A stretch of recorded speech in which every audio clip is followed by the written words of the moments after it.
It's been a little bit since we've done any filming, probably like a couple months. So down here, so we're still working the same hailstorm.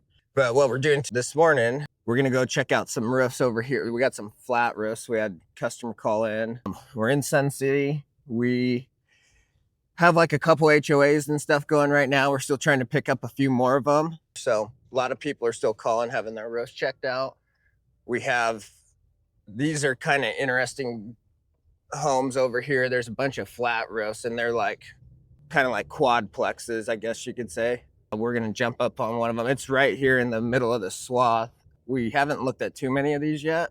We'll see if it's, I think most of them are foam, but there's a lot of them. And we haven't looked at a ton of flat stuff, a lot of foam damage yet. So this will be good to check out. So just made initial contact with the homeowner. Like I said, these buildings are kind of unique. She did say that she's had a couple other roofers already out here to look at it. It's kind of curious to see what the roof looks like. Like I said, this is definitely in the hail swath. She didn't seem to know too much about the roof, so hopefully we can find some damage and get her signed. We've looked around this roof, and like I mentioned, if we had a straight polyurethane roof with an elastomeric coating on it, tends to show the hail damage a little bit better. Haven't seen a whole lot of damage to the actual coating part of this roof, but I'm starting to look at some of the accessories and stuff, and this is the type of things that I'd want to be looking for. So if you look at the skylight, you can see right there, that's a fairly obvious like impact point right there. Something hit that more than likely. We looked at the satellite dish. There's evidence of hail that fell here. That's pretty similar in size to some of the spatter that's on that skylight. Does this whole, like what a lot of people will ask is like if this whole skylight needs to be replaced, or can you just like pop the lens out and fix it? Fortunately, like with these, we could just take the tops off and replace the actual dome part. There are some skylights that it's all one piece and you have to replace the whole thing, which would be a little bit more of a problem on this roof, because you would have to get, that's where you'd have to get into this flat roof. It's unlike a tile or shingle roof where you have like pieces of roofing. Like this is a continuous roof, so really like you get into this, it kind of compromises the whole system. Typically on an insurance scenario, they would have to pay for this whole slope, and this whole slope is almost the whole roof. Those are the type of things to be paying attention to, like turbines, vents, stuff like that. That's the stuff that we want to be looking at if we're not seeing a lot of damage on the actual roofing system.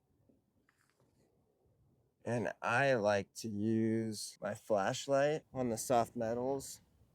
I use chalk as well, but flashlight will show dents really well too.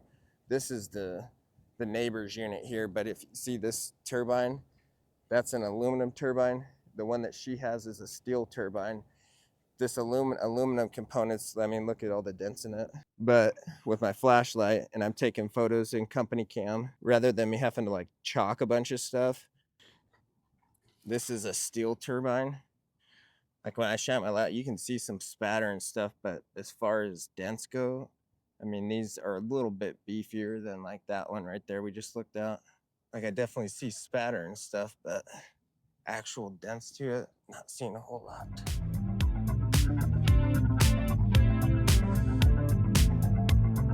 There's definitely hail that fell here for sure. You can see all the spatter on the AC unit too. Depending on the type of unit you have, these fin covers, this one is much more protective than some of the older style AC units. You would see bigger fin protection, and it allow like pretty large hail to get through some of those. But this one, you know, it's only like a 3/8 of an inch gap there. This large hail is not going to get through there.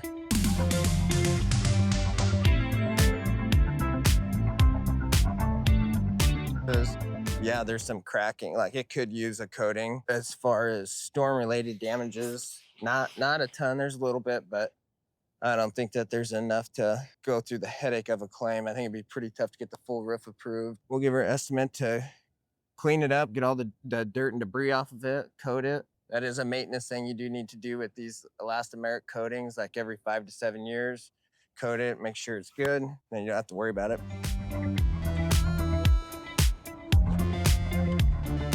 said you had a couple guys that had looked at it already. Yes, you are the third.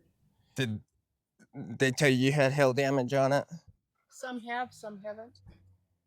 Well, be honest. I mean, overall condition of the roof. I mean, there's definitely hail that fell here, no doubt. But as far as like damage to the actual roofing system, very, very minimal. The roof really doesn't look like it's in that bad a shape. I don't know when the last time was you had any like coating or maintenance done to it. What did you see this time? Well, the only thing I would say is it's probably getting time to start thinking about doing a coating on it. A lot of dust and dirt up there, and it's starting to crack in a few areas, but not excessively. It usually an elastomeric roof, you have to maintain it like every 5 to 7 years. You'll have to do a recoating, and it's in good condition right now. It's just being proactive with it would probably be a good idea. 'Cause, like,